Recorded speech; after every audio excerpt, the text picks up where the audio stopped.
Yeah, this isn't a parrot, don't worry. Whoa. Now, yeah, I left you with this in a previous video. And, okay, that looks wrong, sorry. But, anyway, actually I shouldn't put it there because we're going to need room for something in a minute. But, yeah, this is the Cartman model that you could get from the special collector's edition of South Park: The Stick of Truth that came out earlier this year. Yeah, it's a pretty nice figure and all that. The reason why I can say this is because I won this as part of a special competition. You know, I didn't actually pay for this. And I wanted to talk about collectible editions, but in essence, really what it resolves down to is when is the time when these sort of special editions get pushed the most? Pre-orders. And then we get to another thing. And this sort of is topical as well, because figures have come out basically saying pre-orders across all platforms, across the entire market, are down compared to last year. And to be honest, thank God. Obviously, there's been quite a few people that have been affected by big games. Not to blame Gearbox, but two of the biggest ones were Aliens Colonial Marines and Duke Nukem Forever. A lot of hype going into them, and then they didn't really deliver. And, of course, with them were collector's editions. And, you know, don't get me wrong, I like memorabilia. I mean, look at this. I managed to dig this up somewhere from inside my house to sort of showcase, you know, some of the stuff that I have. It could be seen as showing off, I don't know. But, yeah, we've got here a special figurine done for the 20th anniversary of Metal Gear. Okay, this isn't a collector's edition sort of thing, but in essence it actually is, because apparently it's Solid Snake from Metal Gear Solid 2, but it's the camouflage edition. Basically, we can't be bothered to paint this. Let's just leave it as clear plastic and say it's the Stealth Camouflage Edition. Basically, lazy. Don't get me wrong, it's pretty cool, but still, in production, it's just put clear plastic in the mould. That'll do. Next. This is the best condition out of the three. I know people are going to, oh my god, this is bad condition. Well, apparently when the thing actually came out, they were having major issue with basically the glue coming undone. I managed to get one of them for like 20 pence. I mean, I'm sort of amazed that, hang on, I've lost track of the camera. I'm sort of amazed that I got it for that much. You know, despite the condition, it's just like, you know, I like Metal Gear, and no doubt there's going to be a special edition with something like this when it comes out. You know, and obviously at the minute you've got quite a few high-profile ones as well. And, you know, just having a quick look at the deal, Assassin's Creed Rogue, which just got announced, and Assassin's Creed Unity, they've got, you know, editions with figurines and whatever. The Halo Master Chief one just got announced in the UK, which was basically included a statue of Master Chief standing on, I guess, a platform thing. That sold out in the UK within 30 minutes of being announced. That's how ridiculous that got. Witcher 3, but that's got some big things there that I want to talk about. And of course, Call of Duty. And this is the sort of deal, well, I should really stop saying that. This, I guess the best example, and I'm showing off another one here, and this is movies, so I apologise, but I haven't got that many sort of collector's editions of video games. So here is the grand old set, the collector's DVD set for Lord of the Rings Return of the King. I have got the other two. I have got the complete set. But, yeah, when this originally came out, I think these were about 70, 80 pounds. Because obviously it had the 4-disc set of the extended edition. But then you also got the various different figures. I think you got bookmarks for the first one. The second one had a Gollum figure. And then the final one had, I think it's Minas Tirith. I haven't got, there's no details on here as to what it is. I think the sheet got lost. Basically, case in point, this, well, that'd be weird. Cartman standing on top of a Lord of the Rings thing. This I got as a competition. Those I got for cheap, and this I did get for cheap, second hand off eBay. That it was eBay or auction. It was something anyway. So what I'm trying to say is, when I get these collector's editions, if I do, I don't pay full whack for them. And to be honest, by the looks of the internet, so do quite a few other people. Because if you wait long enough, the collector's editions go down and down in price. I'm trying to think. There was a special grand edition of, I think it was Far Cry 3, with a vast little bobblehead thing.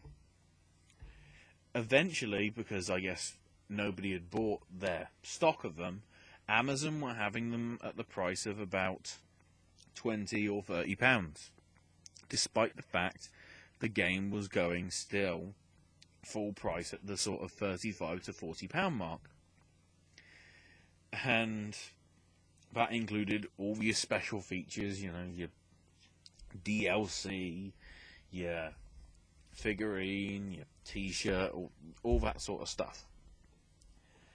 And even when you look at it in second-hand stores, if you know the YouTuber Ashens, he does some great stuff, and occasionally he does a video game sort of special edition thing where he shows you all the stuff that comes with special editions.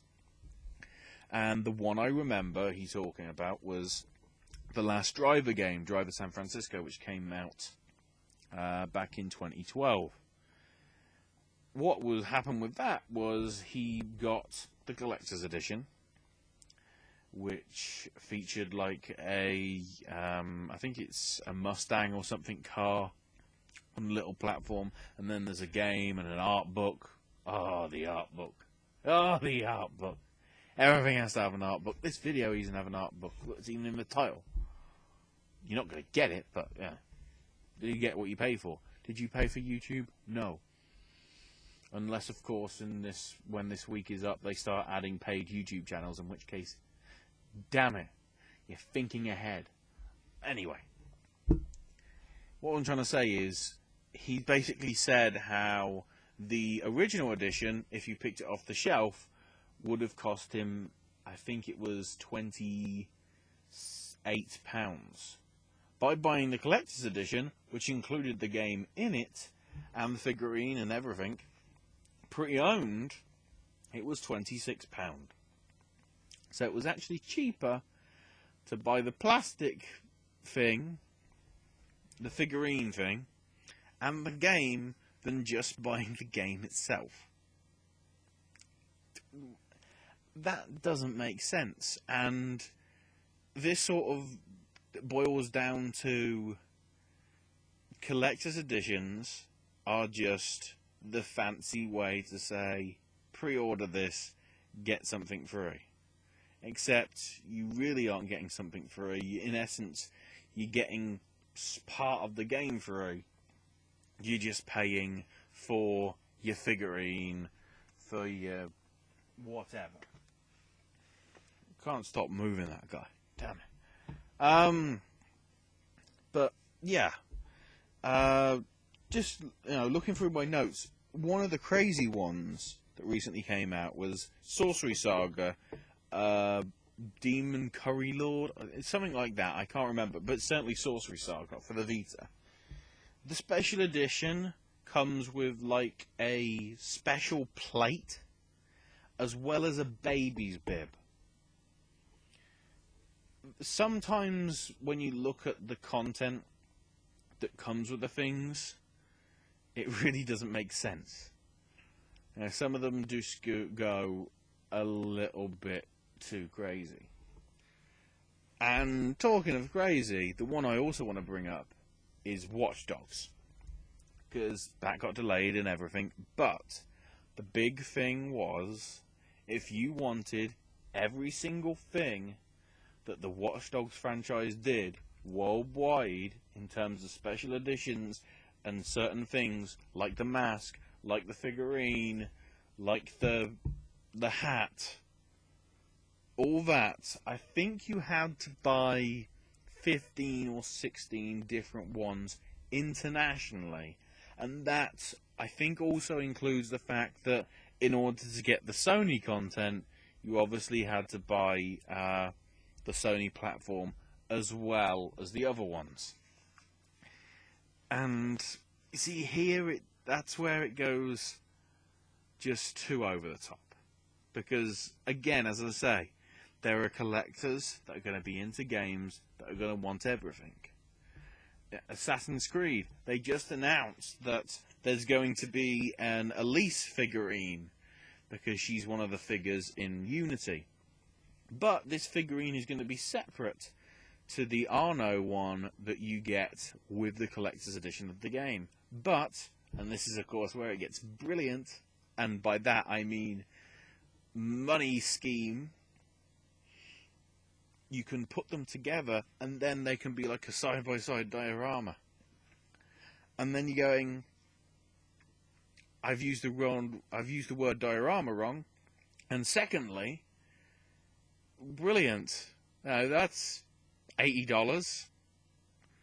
It's certainly $30 for the Elise figure. So if you take that into account, the figure that you're getting with your collector's edition must be worth $30.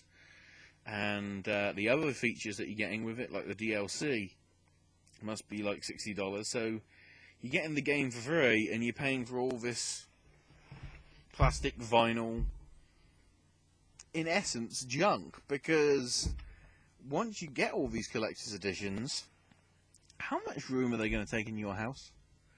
Because, look at the case of the point with these Lord of the Ring ones.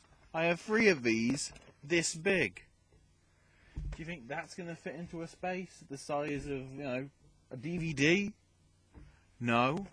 It will if you have a stack of DVDs, but look, that is one package. That is, I don't know, at least 10 to a dozen DVDs. Imagine what that's like for a video game. Especially those Call of Duty care package ones. The ones with like the flip up, like a sort of suitcase sort of deal. The care package ones that certainly came with Black Ops 2 and Modern Warfare 3. And I hate to bring up Call of Duty, but they were the big offenders because 3 years ago for Modern Warfare 3, they had an RC car, which was actually pretty damn awesome. And it worked pretty well, and I'm pretty sure you could change batteries and whatever with it, but, that really worked sufficiently good. Then we had Black Ops 2 and the flying drones. These were less good, because if they touched anything that wasn't human, and wasn't really controlling human and not like punching, if it hit anything, the whole thing would be out of commission, and you basically wasted $60 because I think those care packages cost like $200. So the equivalent of $60 was gone in only a few minutes. And yeah, that's really a beneficial thing. I'm here. I am playing with this thing that I've spent my hard-earned money for. It's broken, and I can't get a refund. And I think the way that this has changed in the new version has reflected quite a bit. Because the most expensive collector's edition, at least in the UK, is 120, well, the equivalent of $120. I think it's £100. But with that, you get an art book, like a Atlas PMC calling card, the official soundtrack on a CD, exclusive in-game content, which you get with any of the special editions, or just by pre-ordering. And then the top whack edition features the season pass built in. The other ones don't have a season pass. The key thing is, there is no giant, great physical thing in this time. Case in point, the Wolfenstein, the New Order special edition that came out back in May when the game was released. The snag with that was, it was $100, but it didn't come with the game. You had to buy it separately, but that was basically because it reduced shipping costs, because the Wolfenstein people at Bethesda directly shipped it themselves rather than have to ship it to video game stores directly in order, that would of course increase costs and everything. So in essence, Bethesda did the right thing. People want the special edition. It will equate to basically being the same as if they got it in the store, but it's less hassle for both the consumer and the retailer and the developer / distributor, and everyone's a winner. And the fact as well is Call of Duty is, they haven't announced anything yet, but I'm expecting something to come in a few days because of the, or at least as of recording, a few days, because the Call of Duty multiplayer reveal is set to happen. It may have happened, but we know that they've still yet to announce what's going to come with the digital special edition. And this is the thing that's on the rise. And again, I still have a problem with it, because it's basically pre-order, and pre-orders basically are giving the companies guaranteed money for a game which might not be the quality that deserves the money that you're giving it. I don't get, I am a mark for the Alien Isolation game, and as soon as I saw the DLC that was coming with Ripley and co from the original movie being incorporated in the game, I suckered in. And I was going to get it until they announced it will be released at a later date as DLC. You don't have to have it. It's not going to be a pre-order only deal.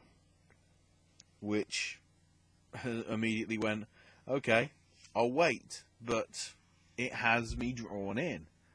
It did its job. But this is the thing is with the Alien Isolation deal is there is no... There is a sort of special edition, but I don't believe it comes with a figurine or something physical. It is just digital content. You'll get certain DLC exclusively. Witcher 3 is a good example of this, because obviously being Project Red and GOG and all that, and being DRM-free, they're used to digital content exclusive deals. The amount of stuff, if you look at the games on their system, ranging from Hitman through to Oddworld, Fahrenheit / Indigo Prophecy, just all those old games, there are bonuses that come with it, which is sort of the equivalent of, here's your digital special edition. Okay, these are games from like ages ago, and the key thing is, these are games that are costing you, let's say, around $10, but you're getting content of which would be in the equivalent of like a $60 special edition nowadays, which would be like $120. For example, I'm trying to think, the Octodad game, which only recently came out, like late last year, early this year, depending on what platform you're on. On GOG, it comes with, I think, I'm not sure if it's the soundtrack, but it comes with the original version of the game for PC and Mac, which was freeware, but I guess it's to make sure it works on your system. And there's like wallpapers and art stuff, but it's given to you free of charge. You basically pay for the game, you get this bonus stuff. The Broken Sword games, at least the first two, you were paying the money for the HDified modern version, but you got for free of charge the original one. For those people that recently or had the original Trine, they just had the official proper unveiling of the enhanced edition of Trine, which people that previously owned the first Trine game got for free of charge. Now, Trine is a very good game, and the fact that people are getting the original Trine game using the Trine 2 engine for absolutely nothing is the way I think that pre-orders do need to go in order to be beneficial. And that is digital only, because, you know, as nice as it is to have a figurine of various different things, people are going to buy them separately anyway. Because no doubt there are plenty of people that just deal in, you know, toy collectible things relating to series and things that get shipped. One thing that I was amazed by is Amazon US is selling an Assassin's Creed Unity Hidden Blade. Or I say Hidden Blade. It's more like a sort of portable crossbow. Apparently it can be used. I don't know if it's got an actual sort of blade on it. Probably not. But it says on the thing, can only be purchased by people 16 and over. Which means technically it could be used as a weapon. It's basically, it goes on your wrist, and it's sort of, I guess, the same sort of deal to possibly, you know, the things in the game, but also, I think it was a gadget in Octopussy, wasn't it? When you sort of moved your wrist in a certain way, either fired like a dart, you know, an explosive dart, or a tranquilizer dart. Just crazy stuff like that. But it's that sort of what it reminds me of. It's like a crossbow on your wrist. It's a crazy thing, but does it really need to exist? And if we're talking of offensive weapons, no, I'm not going there. I think. The Dark Souls 2 Special Edition in Japan, and because it came out only in Japan, because many people have checked, it had, you know, because if you do want it, you have to import it. It comes with 2 or 3 legit mock swords from the game that are made of real metal, that are really sharp, that you could hurt someone with. Now, I get that attention to detail, that's pretty awesome, but, you know, where does it stop? You know, the fact that there was a big thing with Medal of Honor getting into trouble by selling guns for charity. You know, you could buy a replica gun from Medal of Honor Warfighter, I think it was when it came out. And people got in a furore saying, you're selling mock guns. Okay, they weren't working or anything, but you're selling them for charity, where basically people could be paying money to charity just to own a gun, and depending how well a job or not that you can do, could be possibly repurposed. And eventually EA went, okay, we get it. Okay, that's sort of the collector's edition extreme sort of deal. But even the one I think of, I mean, there's a Saints Row one, which was £1 million in the UK, and basically it was get a trip into space, get a Lamborghini, get a hybrid car, be mock kidnapped, go on holiday, all that sort of deal. And you see, that was really done tongue-in-cheek. And then you also had the most expensive pre-order ever, which again was in the UK, and it was for Race Driver Grid. And what it was, it gave you a one-in-a-kind, road-worthy car, which is worth about £1,500,000, and you had to pay that in order to get it. You also got a copy of the game, but the whole deal was you get this car, and you know that's a nice thing, but why? Basically, in that essence, the game is a substandard feature. What you're buying it for is the car or the trip into space or whatever. And the game, which is the whole idea, is the also-ran. Yeah, this was the case with Call of Duty. Those $200 sets, it was like, here's the $60 game, here's everything else that comes to $140. So really, that $60 game, does anybody really care? And I don't know. Clearly, pre-orders are not going to go, because the companies don't want them to go. If they go, that's sort of a lost guaranteed stream of revenue.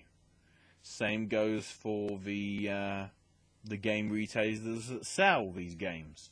They aren't going to want them to go, because then that's money for them as well. And I totally appreciate that, and both deserve, you know, some sort of remuneration. It's just, we need to get this content right. You know, it ties into the DLC talk bit that I had back on when I talked about it. You know, however many videos ago this was. Because I don't think it's going to be following straight on afterwards, because I think there's going to be something important going on in between, or something else that will crop up probably. But either way, when this goes up, I talked about it back then. And as long as we can get this stuff sorted out, and the full experience is given, and people are actually getting a proper beneficial award to the amount of money that they're paying for this collector's edition, this special edition, this limited, basically the edition. You know, it's just, as long as we can get it right, then we can all be happy. The gamers are happy because they've got a fair deal, the distributors are happy, the retailers are happy, the developers are happy. It's just that with this endless stream of plastic and vinyl and stuff. Now, don't get me wrong, I feel privileged to have it, but the fact that you're paying top whack for this on a pre-order, when if you wait 2 months, both in terms of pre-order and just the game in general without a collector's edition, it's going to be more than likely 25% off whatever that value was on day launch. It just seems a bit sort of the game's release date is actually a month afterwards, because then it's affordable to everybody. The amount of times I see games that have come out in September or October, including collector's editions, that by November or December, when we're getting into the holiday season and people wanting to buy them, all of a sudden they say, oh look, FIFA is only £20. The Ultimate Edition with your extra content is only £35 instead of £50. What a great deal. And the crazy thing is, the distributors, the retailers, the developers are still making money on that, despite the fact it's at the price that it is. So if that's the case, why are games so expensive? I know it's taxes and all that, which obviously would mean that the government and officials in wherever you are in the world are to blame. But in that essence, is that another thing that needs to be addressed? Is the price of gaming going up too steep for certain economies? And in which case, the special editions are going to be even more unreachable to people that can only afford to have one game a month, let's say. Now, up until all these games got delayed, October was going to be Assassin's Creed, it's going to be WWE, it was going to be Evolve, it was going to be Alien, it was going to be Lord of the Rings, which, okay, got moved to September, but either way. I'm trying to think. Battlefield was going to be coming out that month as well. And now it isn't. All those special editions are gone, waiting for you to get in 2015. I myself am waiting with bated breath for some game to give you a special edition where you pay £10 or $10 more. And what extra content you get for it? Nothing. Apart from a little sticker that says, "You got fooled, son."